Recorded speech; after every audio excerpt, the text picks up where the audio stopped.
Hi friends, അസ്സലാമു അലൈക്കും. ഇന്ന് ഞാൻ നിങ്ങളായിട്ട് ഷെയർ ചെയ്യുന്നത് നല്ലൊരു ഇഫ്താർ പോളയുടെ റെസിപ്പിയാണ്. ഇത് നമ്മൾ സാധാരണ ഉണ്ടാക്കുന്ന തരിപ്പോളയിൽ കുറച്ച് വ്യത്യാസങ്ങളൊക്കെ വരുത്തി ഉണ്ടാക്കുന്ന ഒരു പോളയാണ് കേട്ടോ. നല്ലൊരു ഇഫ്താർ സ്നാക്കാണ്. അപ്പോൾ റെസിപ്പിയിലോട്ട് പോകുന്നതിന് മുമ്പായിട്ട് ചാനൽ സബ്സ്ക്രൈബ് ചെയ്യാത്തവരുണ്ടെങ്കിൽ സബ്സ്ക്രൈബ് ചെയ്യുക. അതിൻ്റെ അടുത്ത് കാണുന്ന ബെല്ലൈക്കണും കൂടെ ഒന്ന് ക്ലിക്ക് ചെയ്യുക കേട്ടോ. ഞാൻ ഡെയിലി ഇഫ്താർ സ്പെഷ്യൽ വീഡിയോസ് അപ്ലോഡ് ചെയ്യാറുണ്ട്. അപ്പോൾ നിങ്ങൾക്ക് അതിൻ്റെ നോട്ടിഫിക്കേഷൻ കിട്ടാൻ വേണ്ടിയിട്ടാണ്. അപ്പോൾ ഈ ടേസ്റ്റി പോള എങ്ങനെ റെഡിയാക്കി എടുക്കുന്നത് നോക്കിയാലോ. ഒരു ബൗളിലേക്ക് 3 കോഴിമുട്ട പൊട്ടിച്ച് വെച്ചിട്ടുണ്ട്. ഇത് നമുക്കൊരു ഹാൻഡ് ബീറ്റർ വെച്ചിട്ട് നന്നായിട്ടൊന്ന് അടിച്ച് പതിപ്പിച്ചെടുക്കാം.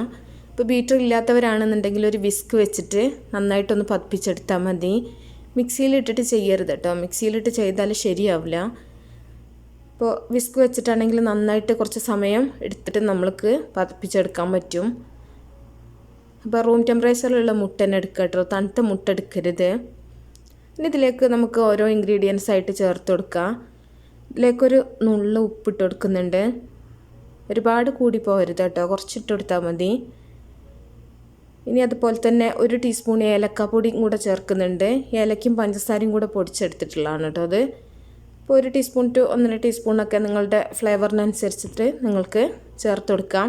ഈ സമയത്ത് തന്നെ ചേർക്കുക കേട്ടോ, എന്നാലേ മുട്ടയുടെ ആ ഒരു സ്മെല്ല് പോവുള്ളൂ. എന്നിട്ട് വീണ്ടും നമ്മൾ നന്നായിട്ടൊന്ന് മുട്ട അടിച്ചു കൊടുക്കുന്നുണ്ട്. ഇനി ഇതിലേക്ക് നമ്മൾ ചേർക്കുന്നത് പഞ്ചസാരയാണ്. ഞാനിവിടെ ഒരു 4 ടേബിൾ സ്പൂൺ പഞ്ചസാര ചേർക്കുന്നുണ്ട്. അപ്പോൾ നിങ്ങൾക്ക് കൂടുതൽ മധുരം വേണമെന്നുണ്ടെങ്കിൽ ഒരു 6 ടേബിൾ സ്പൂൺ വരെ പഞ്ചസാര ചേർത്ത് കൊടുക്കുക. അപ്പോൾ ഞാനിവിടെ 4 ടേബിൾ സ്പൂണാണ് ചേർത്തിട്ടുള്ളത്. പൊടിക്കാത്ത പഞ്ചസാരയാണ് കേട്ടോ. എന്നിട്ട് വീണ്ടും നമ്മൾ നന്നായിട്ടൊന്ന് ബീറ്റ് ചെയ്തെടുക്കുന്നുണ്ട്. പഞ്ചസാര പൊടിച്ചിട്ട് വേണമെങ്കിലും നിങ്ങൾക്ക് ചേർക്കാം. പഞ്ചസാര പൊടിക്കുന്ന സമയത്ത് തന്നെ ഏലക്കയും കൂടെ ഇട്ടിട്ട് പൊടിച്ചെടുത്താലും മതി കേട്ടോ. അപ്പോൾ നന്നായിട്ടൊന്ന് ബീറ്റ് ചെയ്ത് പതിപ്പിച്ചെടുക്കുക. നമ്മളിതിലേക്ക് ഈന്തപ്പഴം ചേർക്കുന്നതുകൊണ്ടാണ് പഞ്ചസാരയുടെ അളവ് കുറച്ചിട്ടുള്ളത്. അപ്പോൾ ഈന്തപ്പഴം നിങ്ങൾ കുറച്ച് ചേർക്കുകയാണെന്നുണ്ടെങ്കിൽ പഞ്ചസാരയുടെ അളവ് നിങ്ങൾക്ക് കൂട്ടി കൊടുക്കുക. ഇപ്പോൾ ഒരുപാട് മധുരം വേണമെന്നുള്ളവരാണെങ്കിൽ പഞ്ചസാരേൻ്റെ അളവിലൊക്കെ വ്യത്യാസം വരുത്തുക കേട്ടോ. അപ്പോൾ നന്നായിട്ടൊന്ന് ബീറ്റ് ചെയ്തെടുക്കുന്നുണ്ട്. അപ്പോൾ നമ്മുടെ മുട്ട നന്നായിട്ട് തന്നെ പതഞ്ഞ് വന്നിട്ടുണ്ട്. ഇനി നമ്മളിതിലേക്ക് ഒരു 1/2 കപ്പ് റവയാണ് ചേർത്ത് കൊടുക്കുന്നത്. നമ്മുടെ സാധാരണ റവയാണ് കേട്ടോ, വറുക്കാത്ത റവയാണ് ചേർത്ത് കൊടുക്കുന്നത്. ഇനി ഇതിലേക്ക് കുറച്ച് ഈന്തപ്പഴം കൂടെ ചേർക്കുന്നുണ്ട്. ഒരു 1/4 കപ്പോളം ഈന്തപ്പഴം അരിഞ്ഞതും കൂടെ ചേർത്തിട്ടുണ്ട്. ചെറുതാക്കി അരിഞ്ഞിട്ട് ചേർത്ത് കൊടുക്കുക കേട്ടോ. എന്നിട്ട് നമുക്ക് ഒന്നും കൂടെ ഒന്ന് ബീറ്റ് ചെയ്തെടുക്കാം. ഇനി ബീറ്റർ ഇല്ലാണ്ട് വേണമെങ്കിലും നമുക്കിതൊന്ന് ഒരു എന്തെങ്കിലും തവിയോ എന്തെങ്കിലും വെച്ചിട്ടൊന്ന് മിക്സ് ചെയ്തെടുത്താലും മതി. അപ്പോൾ ഒന്നും കൂടെ ഒന്ന് പതിപ്പിച്ചെടുക്കുന്നുണ്ട്. നന്നായിട്ട് തന്നെ റവ ഒന്ന് മിക്സായി കിട്ടോളം നമുക്കൊന്ന് ബീറ്റ് ചെയ്തെടുക്കാം. ഇതിലേക്ക് നമ്മൾ ഒരു ഫ്ലോറും ചേർക്കണില്ല കേട്ടോ, മൈദ വീറ്റ് ഫ്ലോറോ ഒന്നും ചേർക്കരുത്. അപ്പോൾ നല്ല ഫ്ലഫി ആയിട്ടുള്ള ഒരു സമയം വരെ നമുക്കിതൊന്ന് ബീറ്റ് ചെയ്തെടുക്കാം. ഇനി നമുക്ക് ബീറ്റർ ഓഫാക്കാം. ഈ ഒരു കൺസിസ്റ്റൻസിയിൽ വേണം നമ്മളിത് ബീറ്റ് ചെയ്തെടുക്കാനായിട്ട്.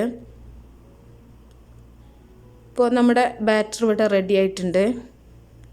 ഇനി ഇത് നമുക്കൊരു പാനിലോ ഒരു സോസ് പാനിലോ ഒക്കെ നമുക്കിത് ചെയ്തെടുക്കാൻ പറ്റും. ഞാനിപ്പോൾ ഒരു സോസ് പാൻ എടുത്തിട്ട് കുറച്ച് നെയ്യൊന്ന് സ്പ്രെഡ് ചെയ്യുന്നുണ്ട്.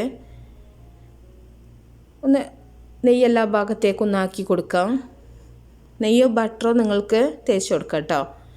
ഓയിൽ വേണമെങ്കിലും തേച്ച് കൊടുക്കാം. നെയ്യാകുമ്പോൾ കുറച്ചും കൂടെ നല്ലൊരു ഫ്ലേവർ ഉണ്ടാവും. ഇനി ഇതിലേക്ക് നമ്മൾ പതിപ്പിച്ച് വെച്ചിട്ടുള്ള മുട്ടയുടെ ആ ഒരു മിക്സ് ഒഴിച്ച് കൊടുക്കുന്നുണ്ട്.